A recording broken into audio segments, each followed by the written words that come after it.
Welcome to the Emerald City Sportscast. Wilson, it as he throws deep downfield. It's going to be caught by Metcalf for the touchdown. Hosted by longtime Northwest sports journalist Dan Viennes. Here's a drive deep to left. He has done it again. Wow. Kyle Lewis, 3 games, 3 home runs. Mariners have a 5-2 lead. Brought to you by Hollywood and Vines Recording Studio. World-class audio recording right in the heart of the Woodinville Winery District. Wide receivers to either side. Russell takes the snap, drops back. He's going to throw down the middle. He's got a man. The ball is caught. Game over, baby. Touchdown. The game is over. The Seahawks are going back to the Super Bowl. And now, broadcasting live from the Dan Cave Studios, here's your host, Dan Viennes. All right, everybody, welcome back to the Emerald City Sportscast and the beginning of the NFL season. Does that sound strange? I mean, today officially is the start of the league year in the NFL. Of course, moves have been made since Monday, the legal tampering period. I think that's so stupid. They should just get rid of it. Players have been agreeing to deals. Not many of them have been with the Seattle Seahawks. We'll get into that in just a few minutes. Lots to talk about today. Almost all of it football. Because this is a crucial offseason for the Seahawks. We know that. Let's get into some headlines, and we'll get into that right away because there is some big news regarding the Seahawks today. Ladies and gentlemen, can I please have your attention? I've just been handed an urgent and horrifying news story, and I need all of you to stop what you're doing and listen. And now, here's today's headlines, brought to you by FreeBets, the newest online sports betting comparison site. Check them out at freebets.us. According to Ian Rappaport of the NFL Network this morning, Seahawks general manager John Schneider and Bears general manager Ryan Pace met in person in Fargo, North Dakota a few days ago to discuss what else? A potential Russell Wilson trade. According to Rappaport, during this in-person meeting, Pace made an offer or multiple offers to Schneider that were at least interesting enough for the Seahawks to consider. The team took Monday night to sleep on it and then informed the Bears yesterday they would not be trading Wilson, at least not to them, at least not now.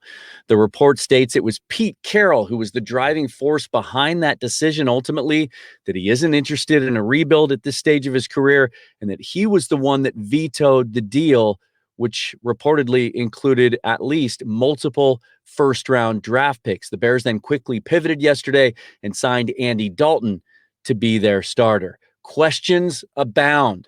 Did Schneider want to do the deal? Is there another team that could offer the Seahawks more, including a better path to Wilson's successor? What does this mean for the team moving forward? And what do they do now to placate Wilson and his demands and also keep pace with an already good and rapidly improving division around them? We'll get to all of that in a bit.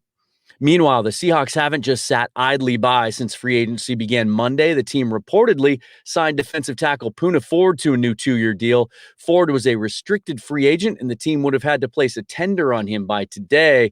But instead, they locked the big fella in for 2 more years. Then they inked former 49ers cornerback Akello Weatherspoon to a 1-year deal for a just breaking news, fully guaranteed $4 million for that 1 year. We'll break down that move a little bit later on. Reports also indicate running back Leonard Fournette currently deciding between offers to return to Tampa or sign with New England or Seattle. Maybe we'll get a decision on Fournette today. But the biggest news is what has not happened, especially in light of today's news that Wilson is staying put. The Seahawks reportedly swung and missed on top-end guards Kevin Zeitler and Joe Thuney Monday and haven't made any other moves to address the offensive line since. Meanwhile, in baseball, 1 week after I highlighted him as one of the early standouts of spring training for the Mariners, lefty reliever Roenis Elias had to leave a game after experiencing discomfort in his throwing arm. And yes, it is that kind of discomfort. Elias will have Tommy John surgery and miss all of the 2021 season, although reportedly And we know the Mariners love their Tommy John comeback stories. They have already talked to him about a 2-year deal that would keep him with the team through 2022 and give him a chance to come back then. Those are your headlines brought to you by freebets.us. Let's take a quick break now and be back with much more Seahawks talk on the Emerald City Sportscast. Here is a word from our title sponsor. Looking for a place of inspiration to record your next musical or vocal project? Why not do it in the middle of wine country? Hollywood and Vines Recording Studio is a 4-room boutique recording studio in the heart of Woodinville Tourist District on Hollywood Hill. Within walking distance of over 100 different wine, beer, and spirit tasting rooms, this peaceful setting offers a respite from the rat race of everything around it. The studio features 14-foot ceilings throughout and a large main tracking room, along with separate isolation rooms for drum tracking and vocals. Featuring a talented crew of freelance engineers and an impressive array of industry-leading equipment, my friends at Hollywood and Vine Studios can assist with your audio tracking, mixing, and mastering pursuits. To find out more or to book a session, email Kevin at hollywood-vines.com, call 206-235-8125, or visit hollywood-vines.com. All right, so we're going to check Twitter throughout the show today because we certainly don't want to miss any potential breaking news. Officially, 1 o'clock Pacific time today is the start of the league year, but deals can be agreed to ahead of time. A bunch of former Seahawks have been signing over the last couple of days. Of course, Carlos Hyde signing with the Jaguars, among others. Another former Seahawk finds a home today. The Dolphins have agreed to terms with cornerback Justin Coleman. Remember him? On a 1-year deal worth up to $2.75 million. All right. So let's touch on this Wilson thing. And then, as I often like to do, I want to try to put it into context. Okay. So again, if you're just joining me, or if you haven't heard, or if you refuse to hear, Ryan Pace, general manager of the Bears, who's on the hot seat, needs to do something. Took a shot at Mitchell Trubisky 4 years ago, drafted him in front of Patrick Mahomes and Deshaun Watson. That didn't work out very well. They declined his 5th-year option, let him go to free agency. He's out there. They have Nick Foles on the roster. He wanted to make a splash, and Russell Wilson had included the Bears on his list of 4 teams that he would approve a trade to. And now let's take quick stock of those teams. First of all, Dallas Cowboys re-signed Dak Prescott. They're out. New Orleans Saints re-signed Jameis Winston and restructured Taysom Hill's deal. Sean Payton says those two will have an open battle for the quarterback position. They also have a bunch of cap issues, had to release a bunch of players just to get under the cap. The Las Vegas Raiders, I don't know what they're doing, but 4/5 of their starting offensive line, everybody except Colton Miller, the first-round draft pick out of UCLA a couple years ago, gone, including a shocking release yesterday of all-pro center Rodney Hudson. So 4/5 of their starting offensive line they let walk, including some good ones. Plus, they still have Derek Carr and Marcus Mariota on the roster. Wilson isn't going there. And so that left the Bears. They were the team desperate enough. They were the team that reportedly, it was reported last week, they were going to take their shot. And apparently they did in Fargo, North Dakota, of all places. I mean, that's where all the big moves in the NFL happen, right? The reason it happened there is because John Schneider reportedly was at Trey Lance's pro day. And Ryan Pace was as well, or at least flew up there to meet with Schneider. My first thought was, I wonder what dive bar they met at. And did they have Georgetown Manny's Pale Ale on draft? Probably not.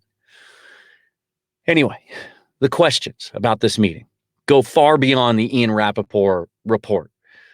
What specifically was the offer? All Rappaport alluded to was that it included multiple first-round picks. Well, that's not going to get it done. The Bears picked 20th this year. Not high enough, likely, for the Seahawks to get in on those top 4 or 5 quarterbacks that might make a difference as a rookie and be able to carry the torch once you trade a Russell Wilson. And then if you trade Russell Wilson to the Bears, presumably they have a good defense and some other things going for them there. It's not going to be a very high draft pick over the next couple of years. Were there other players involved? Were there other picks involved? A second, a third? What exactly was the offer? We'll probably never know. how much was Schneider tempted? Rappaport said the Seahawks slept on it. So it had to at least be interesting enough to consider it. Or, some of the reports we've heard about Seahawks taking phone calls about Wilson's availability, their answer has been, quote unquote, hell no. So the offer from Pace had to at least be interesting enough for Schneider to say, okay, I'm going to take it back to Pete, Chuck Arnold, the guys with the Seahawks, my staff. We'll talk about it. Get back to you tomorrow. And then apparently, again, according to the report, Carroll is the one that vetoed it. Wow. So my first thought was, did Schneider want to do it? Does Schneider have the stomach to rebuild? Is that the direction he wants to go? Remember, a lot of people give Pete credit for finding Wilson. It was all Schneider. Schneider was kind of his passion project. He had to talk Pete into it. Pete's admitted that on the record. Some people lose sight of that. So it would make sense that Schneider is the guy that would be the most upset with the way Wilson's kind of trying to hold the organization over a barrel. But then again, Pete has put a lot of stock in Wilson as well. There were all those stories 4 or 5 years ago, which have played out since then to make it look like there was a lot of accuracy in those reports about Pete holding Wilson to a different standard, kind of going against his own tenets of always compete. The meeting where he pulled Richard Sherman and some of the leaders of that team aside and said, hey, take it easy on him. So Carroll's kind of gone out of his way to make sure that Wilson was taken care of. They've made him the highest paid player in the NFL twice. And they got rid of all the alpha males that kind of butted heads with Wilson, for lack of a better term. They made it his team. And then he goes out this offseason and basically throws the organization under the bus. I wonder, and again, if you haven't heard me say this before, I have it on good authority through a reliable source that after the Rams wildcard loss, there was tension between Carroll and Schneider. In fact, there was a shouting match within earshot of other staff members that included profanity. Schneider wasn't happy with the performance of the team, the game plan, the approach, the whole second half of the season, what happened to the offense, some of the personnel decisions that were made, guys that weren't playing. Darrell Taylor not being on the field was apparently involved in this little dust up. So as much as, and I truly believe that Carroll and Schneider, tons of mutual respect, really like each other. It's always seemed to be a very effective pairing, but you wonder. You wonder now. And we'll get a little bit more into that later. We'll kind of bring it around full circle. Or was it simply that the Bears didn't have enough to offer, that they couldn't offer a path for the Seahawks to find a suitable replacement for Russell? Because it sure doesn't sound like they had the stomach to just start over, to go sign Andy Dalton themselves. We know that Schneider loved him in that draft the year before that they got Wilson. They considered drafting him there at the top of the second round. Or at the end of the first round. He went at the top of the second round. They drafted in the late 20s. Was it simply that with the 20th pick, they might miss out on all those guys? Justin Fields and Trey Lance and Mac Jones. There were reports the last couple of weeks from multiple sources that Carroll likes Sam Darnold and that could have been where they pivoted to. He's available. The Jets are probably going to take Tyler Wilson at 2. Maybe Justin Fields, probably Wilson. Could get him for a second or a third round pick, maybe. It's possible.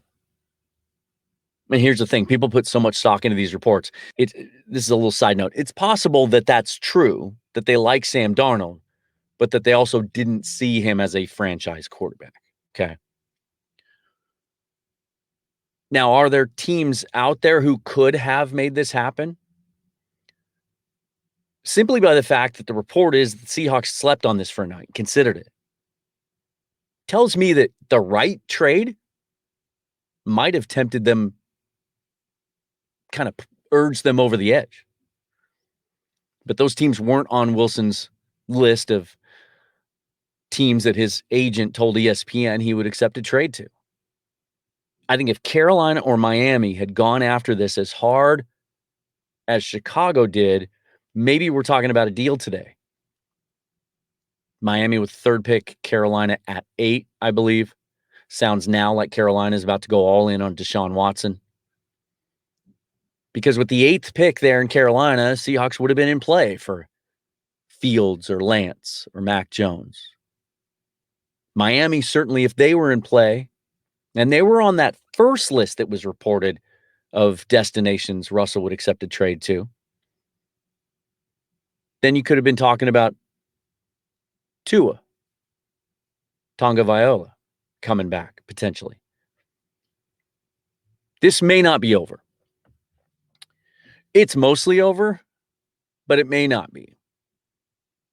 Because now the team has to respond. Okay, as of today, as of we sit here, now that we've seen Chicago do what they did, all those 4 teams are out. Rappaport's report makes all sorts of sense. And by the way, those of you who thought this was all BS, it was all a media-created clickbait scenario, I've been telling you for weeks on the show and on Twitter, this was real. Okay? The Seahawks were disenchanted enough with Wilson that they explored this. And I believe there's a deal out there they would have accepted. This was real. When something like this comes from one source, like the Giants thing with Colin Cowherd a couple years ago, it's easy to brush off. It came from just about every really good, well-respected, legitimate NFL reporter had some sourcing on this story over the last couple of weeks. But now, today, as we sit here today on March 17th, 2021, the start of the 2021 NFL league year, Russell Wilson's a Seahawk, and it appears that we're moving forward. Cool. Better to have an elite quarterback than not. The decision or the discussion about whether it would be better or not to trade Wilson we'll have many other times in the future. But what do you do now? Now you got to try to compete. Now you got to get back to the mission of trying not to waste Wilson's prime years. You made the first move this offseason by changing the offensive coordinator. The hire of Shane Waldron, widely praised. That offense, most seem to think, could be a perfect match for Russell Wilson. But Wilson's complaints about the offensive line, and particularly the interior offensive line, left guard and center, because we have all rookie right guard Damien Lewis holding down that spot. Legitimate gripes. As I've said before, if he was out there saying, we need to go get Julio Jones, we need another weapon, we need another flashy piece to add the offense, I would have said wrong. But he's right. Ethan Posick at center played well the first half of the season, struggled second half after he came back from his injury. Don't know if that played a part or if it was just the league kind of figuring him out. He's a free agent. Left guard Mike Iupati retired. He was banged up and done anyway. Phil Haynes, 4th-round draft pick from a couple years ago, has failed to stay healthy. Jamarco Jones has shown flashes. Maybe he's in the mix there. The team re-signed or tendered Kyle Fuller. He can play center or guard. He might be in the mix. And the Seahawk thing to do would be to say, hey, we like the guys we have. And we think the scheme, new offensive line coach joining Mike Solari, the scheme is going to make these guys better. We're going to get the ball out quicker. We're going to make it easier on the offensive line. But it sure looks like they're at least trying, because Monday there were reports, ESPN report, first thing Monday morning, that the Seahawks were making a big push for Kevin Zeitler, former Cleveland Brown, former New York Giant, released in a salary cap move from the Giants. Now, he's a right guard. We'll get to that in a second. But they lost out on Zeitler. Then there were reports, Corbin Smith, who's been on the show here with us before from Seahawk Maven, said the Seahawks had thrown their hat into the Joe Thuney ring. Best free agent guard available. He ends up signing with the Kansas City Chiefs. Corey Linsley, best center available, former Packer, signs with the Chargers. Doesn't sound like the Seahawks were in on that at all. The only other reported offensive line interest so far, Brett Jones, veteran, center, guard with the Vikings last year. He's never really been able to stay healthy. Started his career in the Canadian League.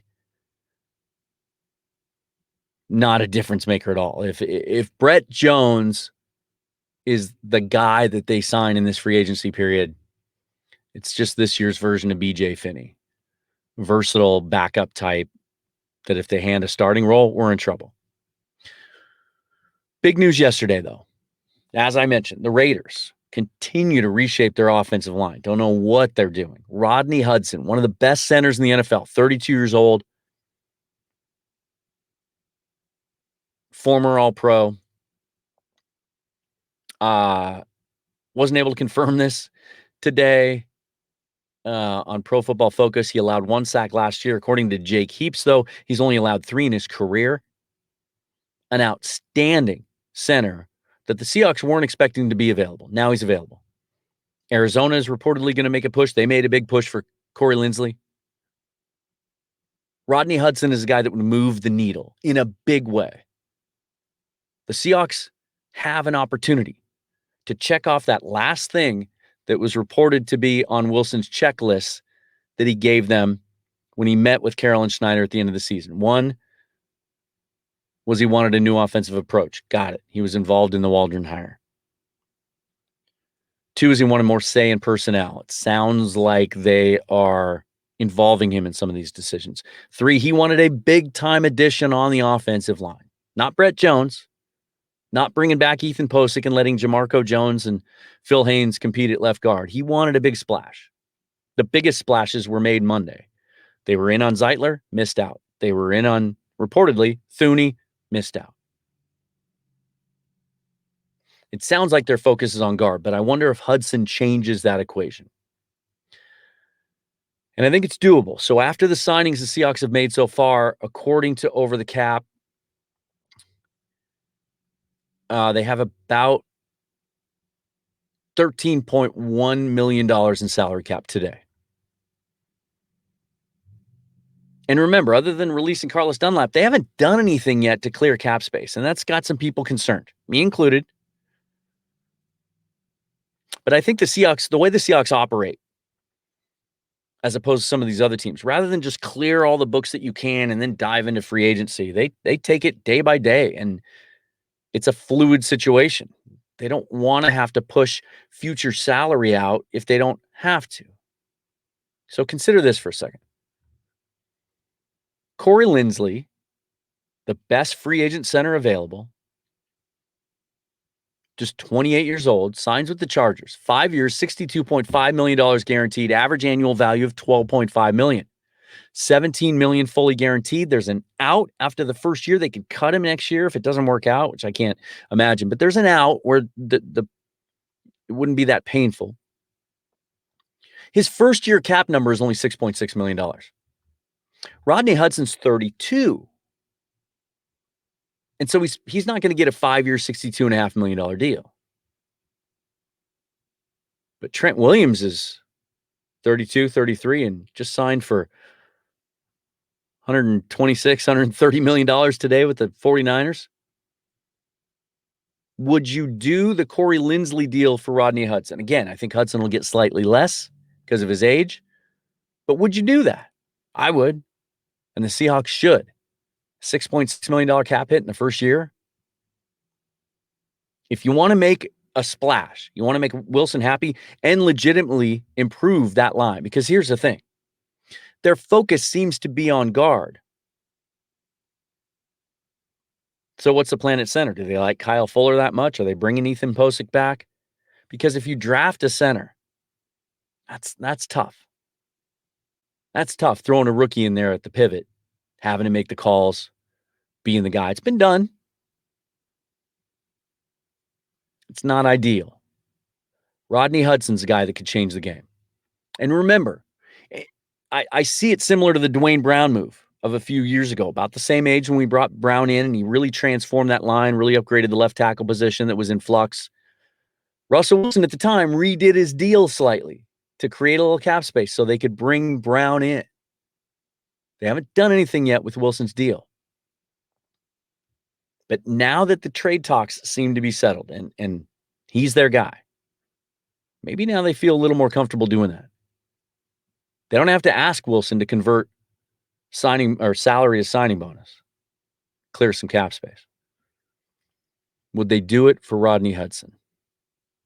It'd be interesting. He was set to make $13.6 million this year, and again, only allowed 3 sacks in his career. He's a big one out there. Other centers available still who could move the needle, who would be a clear upgrade over Ethan Posick. David Andrews.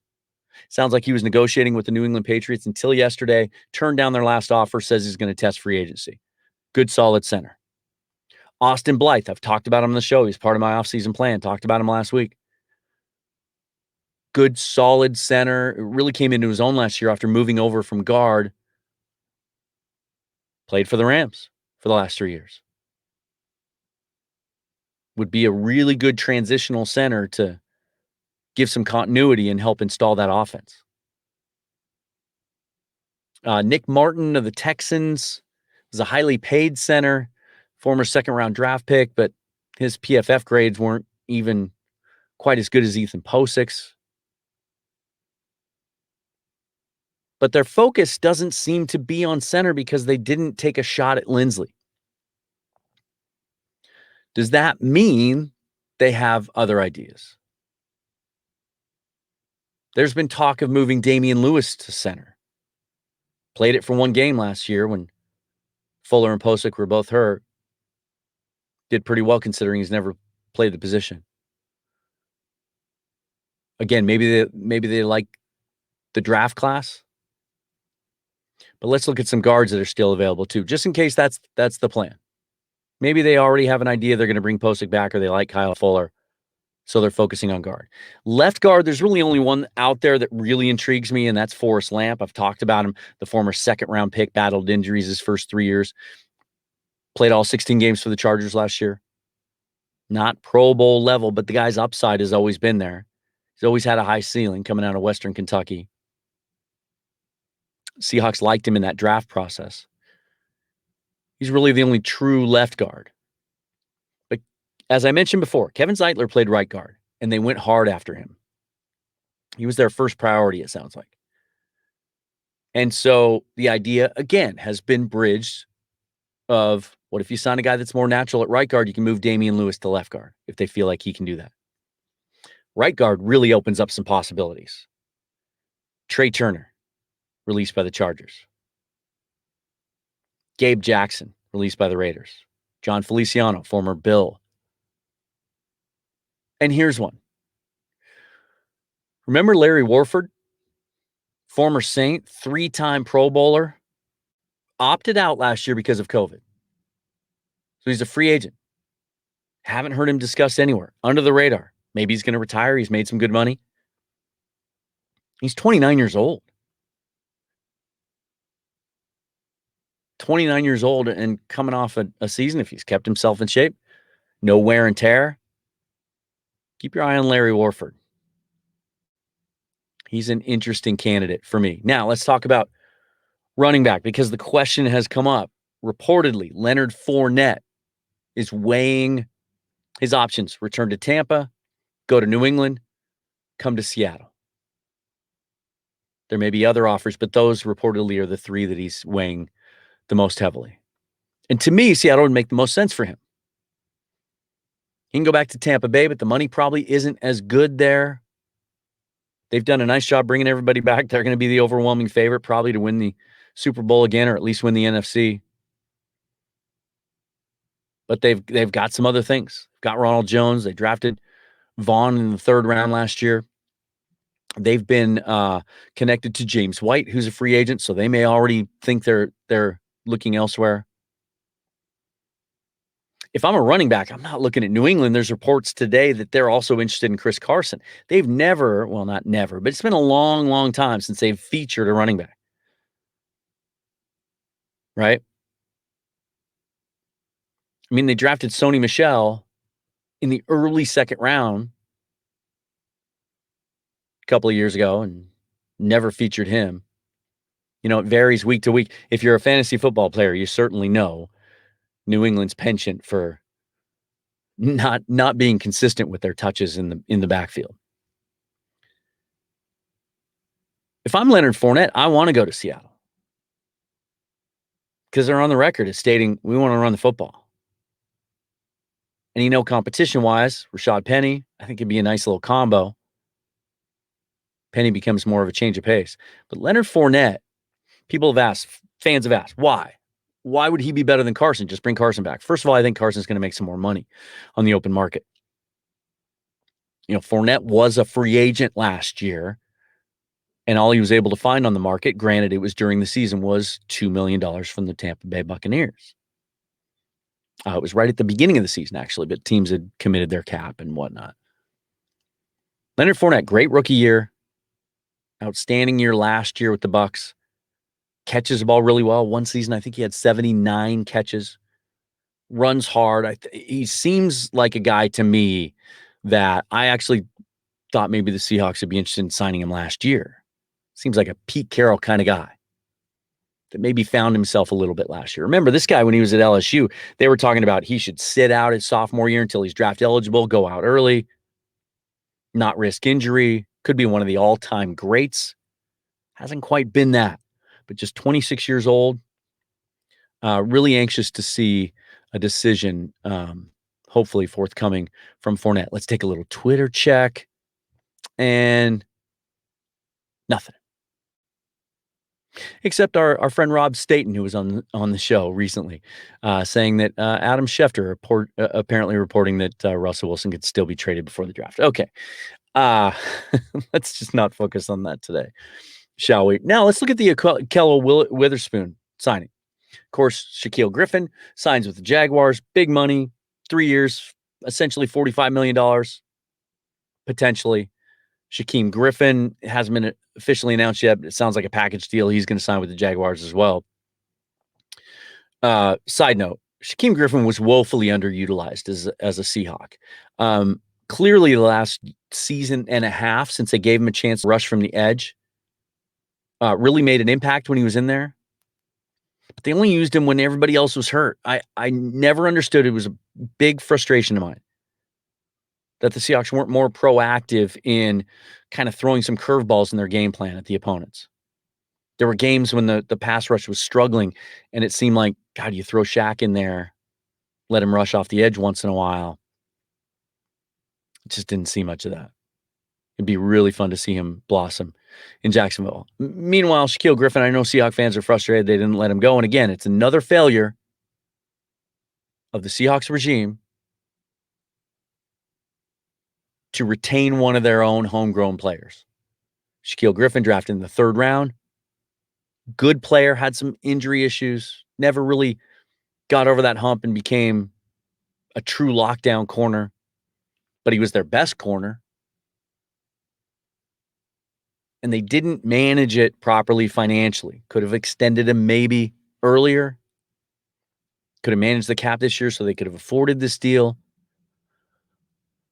He's got a chance to really take the next step in Jacksonville next to C.J. Henderson, their first-round draft pick from a year ago. Nice little young tandem of corners there for Jacksonville, who's made some really interesting moves. Witherspoon came out in that same draft, was taken about 20 spots ahead of the Seahawks. Seahawks met with him pre-draft, liked him. He's a Seahawky corner, 6'3", 200 pounds, long arms. He might have been the pick if he was still there on the board. They might have had him higher on their draft board than Shaquille Griffin. 1 year, $4 million. Graded out as top 5 in coverage last year when he was on the field for the 49ers among NFL corners. Problem is, hasn't been on the field consistently enough, has had some injury issues, and when he's been healthy, very inconsistent. He'll look great one game, and then he'll look like a liability the next.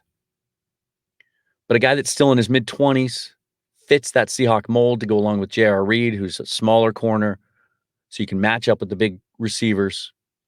If they can keep him healthy, he's certainly familiar with the scheme, playing for Robert Saleh in San Francisco, certainly familiar with the techniques that Pete Carroll teaches his corners, because he played alongside Richard Sherman in San Francisco and played for Saleh.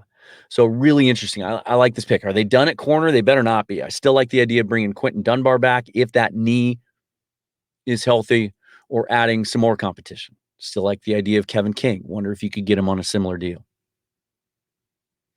Now, the Seahawks can still clear more cap space. A few ways that they can do this. They can extend Jaron Reed. $14 million cap hit this year. Last year of his deal, had another good season last year. Mid-20s. Good all-around defensive tackle. Not a lot of depth there for the Seahawks. You could lower that cap hit significantly and extend him, keep him around for a few more years. He wants to stay, and I think the team wants to keep him. That would make a lot of sense. You could extend Dwayne Brown, $13.3 million cap hit this year, last year of his deal. He's 36 now. They have to manage those knees. No first-round pick next year to address left tackle. Would love to see him make a move for Eric Fisher, give him a year to rehab, but if the team feels confident that Brown physically could hold up for a couple more seasons, maybe into his year 38 season, you could extend him for a couple of years. Jamal Adams, of course, we haven't even gotten into that yet this offseason, but his cap hit about $10 million this year. Last year of his deal, you could lower that significantly in the first year by giving him a big extension. Quandre Diggs, $6.2 million cap hit last year of his deal. Made the Pro Bowl last year, really fits that defense as a free safety. You could extend him. Brandon Shell. Don't know how much you could really drop Shell's $5.3 million cap hit. But again, last year of his deal, he played really well last year at right tackle. And with lack of draft capital, keeping a good youngish right tackle around for a couple more years wouldn't be such a bad idea. But with $13.1 million in cap space free, the Seahawks could sign Hudson today, depending on the structure of the contract. But they would need to do more to do more. And there are other needs. Running back. We'll see about Fournette. Tight end. We have seen reports the Seahawks have been linked to just about every tight end out there. They were interested in Jonnu Smith. He signed with New England along with every other free agent.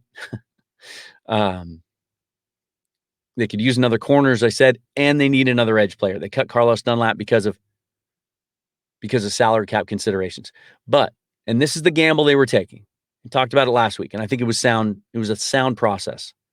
So much edge talent still out there available.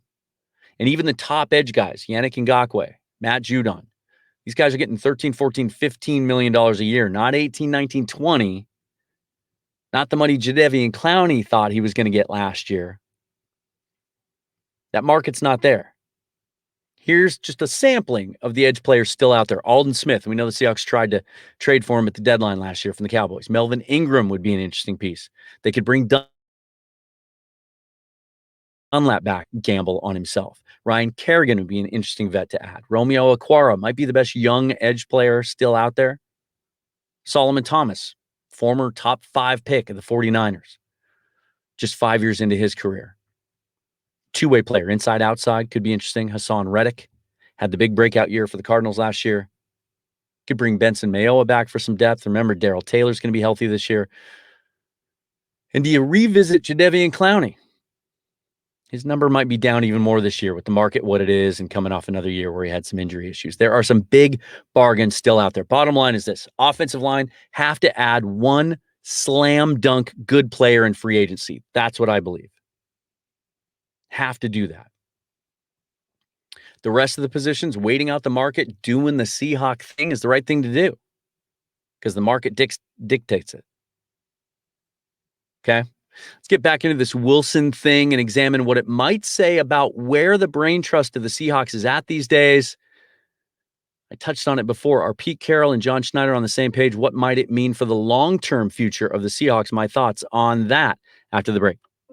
If you're like me, you love animals. I mean, you love animals. And if you're looking to add a new furry friend to your family, the best way to show your love is by supporting no-kill animal adoption centers.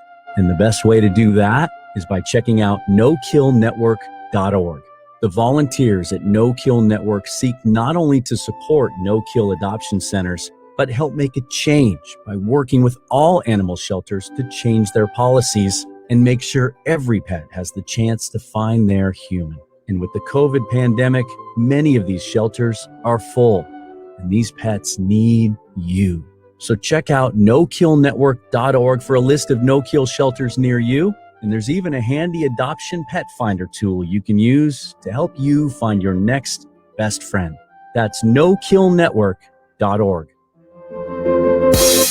Online gamers, have you checked out PSX Extreme? If not, you're missing out. PSX Extreme is a cutting-edge gaming website providing you with everything you need to know about the latest and greatest games. You'll find up-to-the-minute news about the gaming industry, as well as in-depth reviews of all the coolest games. The writing staff at PSX Extreme will also keep you informed on all the rumors about new games in development and impending releases. So if you can put down the controller just for a second, do yourself a favor and check out psxextreme.com.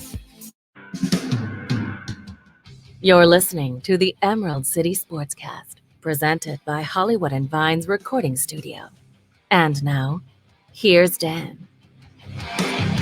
Just check Twitter again as we are on the verge of the official beginning of the NFL league year this year. No big news breaking at this time. No decision yet from Leonard Fournette. Let's talk a little bit more about this Carroll and Schneider thing and how this report today that John Schneider and Ryan Pace of the Chicago Bears met in person in Fargo, North Dakota after Trey Lance's pro day and discussed potential trade scenarios. A firm offer was made from the Bears involving, according to Ian Rappaport, a very aggressive trade offer that included multiple first-round picks. Schneider took it back to the Seahawks. They slept on it. Informed the Bears yesterday morning they would not be trading Wilson. According to Adam Schefter just now on ESPN, at this time, is what they told the Bears.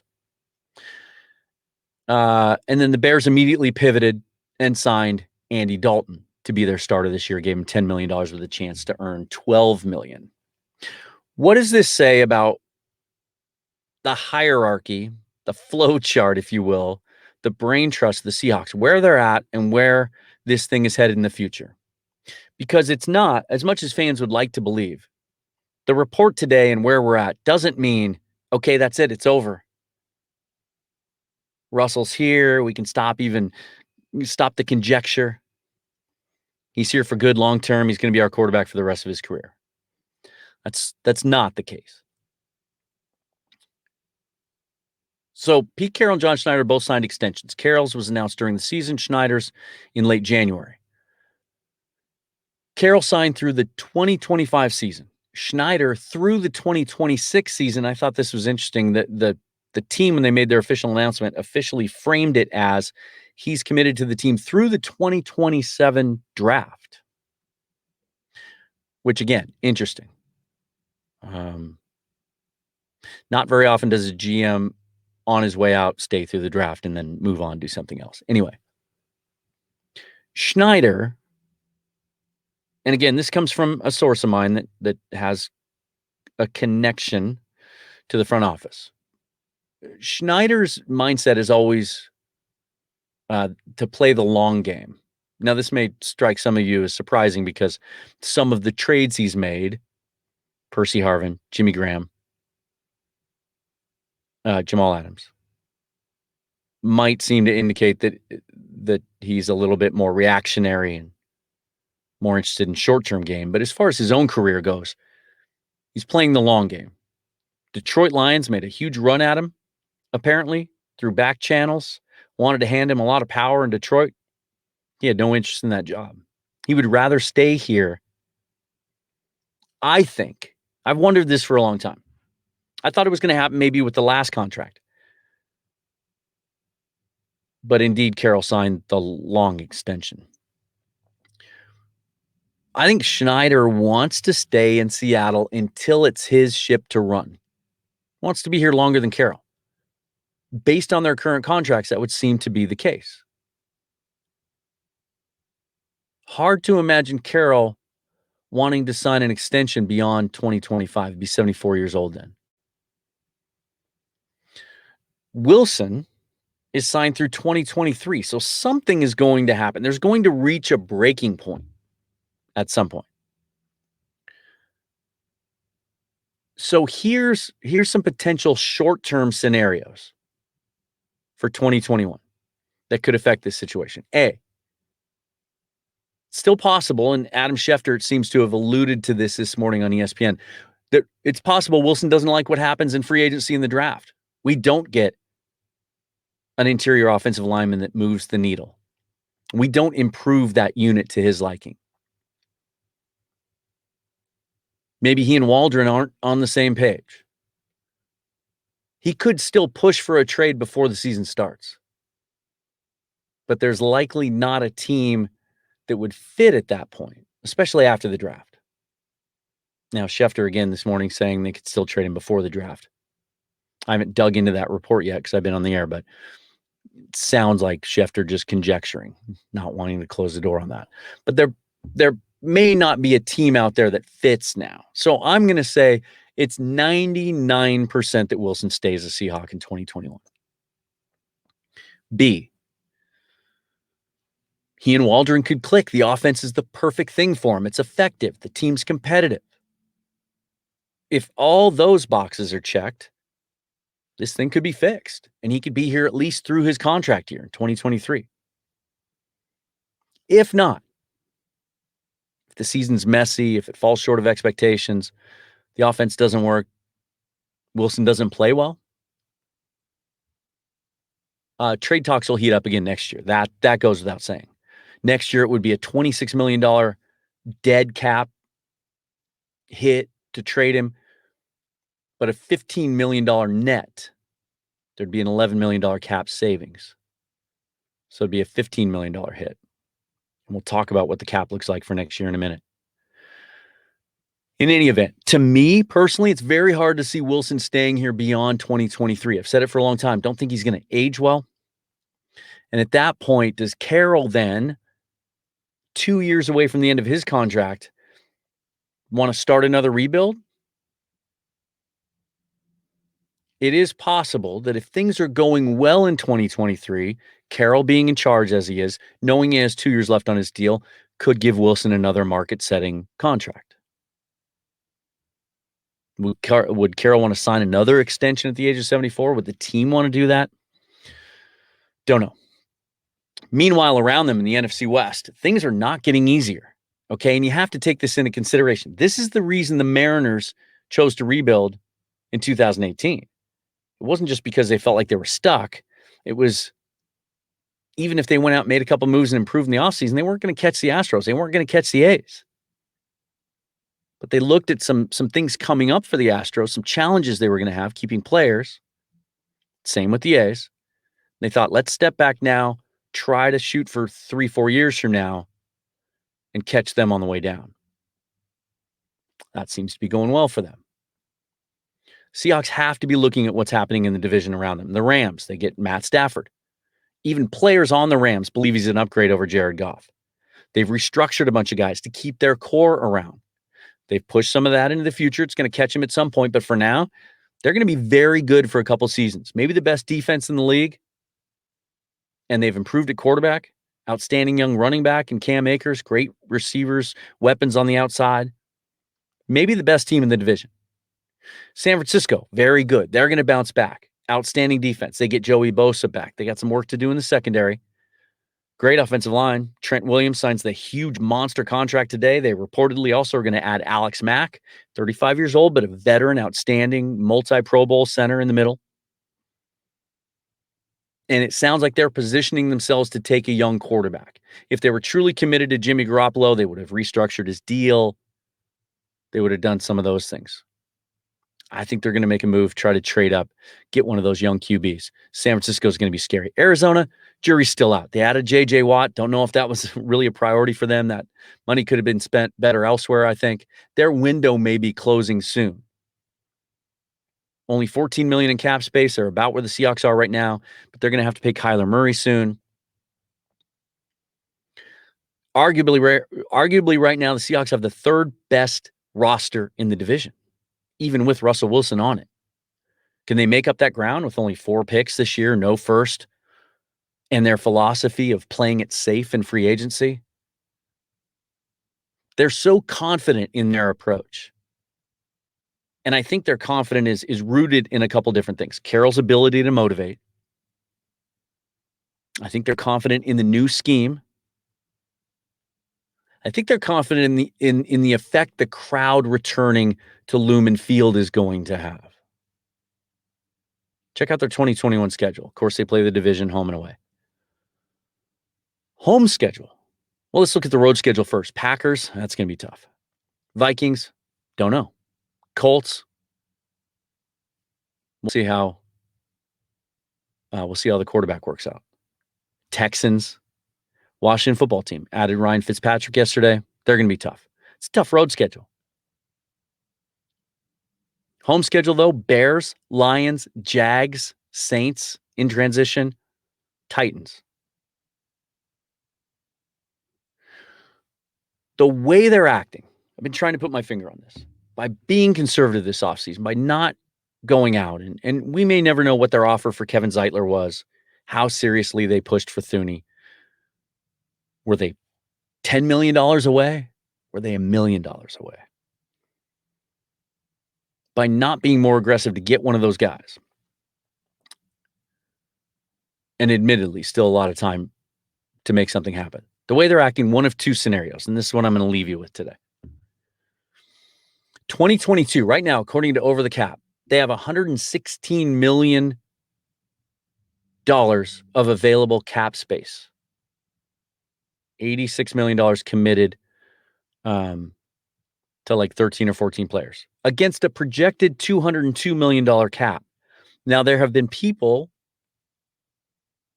connected to the league that believe the cap next year might go much higher than that, as high as 220, based on some new TV deals and some bounce back revenue, getting back to having fans in the stands this year. So it could be $130 million in available cap space next year. Now, if they do some of these extensions we're talking about to free up space this year, some of that will be eaten up. But they're going to have a lot of flexibility next year. Two potential scenarios that you could maybe infer by the way the Seahawks are acting. A, the team knows it's in an uphill battle in their division in 2021. They're trying to be as prudent as possible, still try to be competitive, try to find lightning in a bottle with a couple players, but not be aggressive in pushing the financial rock down the road. So they can be aggressive in 2022 in making a big move to catch those teams. Or, I threw this out on Twitter the other day and surprisingly got quite a bit of agreement from some people. They're kind of acting like a team that has the idea of a rebuild in their back pocket.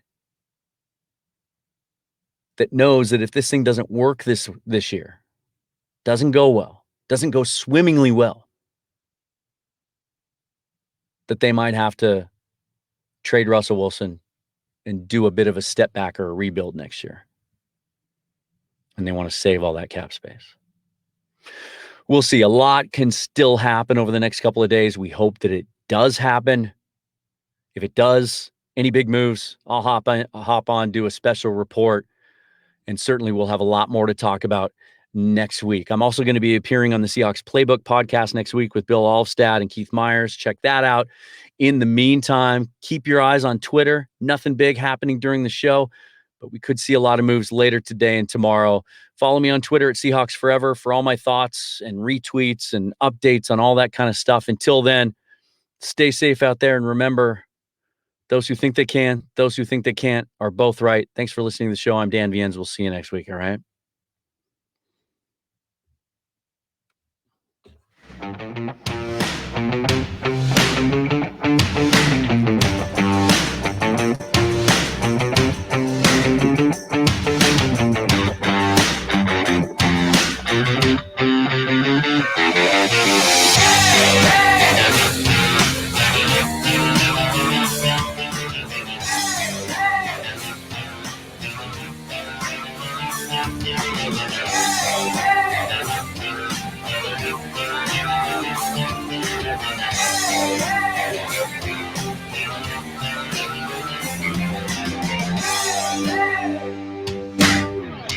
I'd like to thank some contributors to the show: Alex Morietti, Kevin Jablonski, Jordan Van Beek. Check out his Twitch stream on twitch.com/geekbeak. Eric Briggs for his contributions. Thank you all for listening. You can catch these episodes as a podcast on all the major podcast platforms. And of course, you can listen to it on the 365 Sportscast Network, 365sportscast.com, or you can download the app for your Android and iPhones. I'll be back next week, 10 o'clock Pacific time, 1 o'clock Eastern, for the next episode of the Emerald City Sportscast. Thanks again for listening.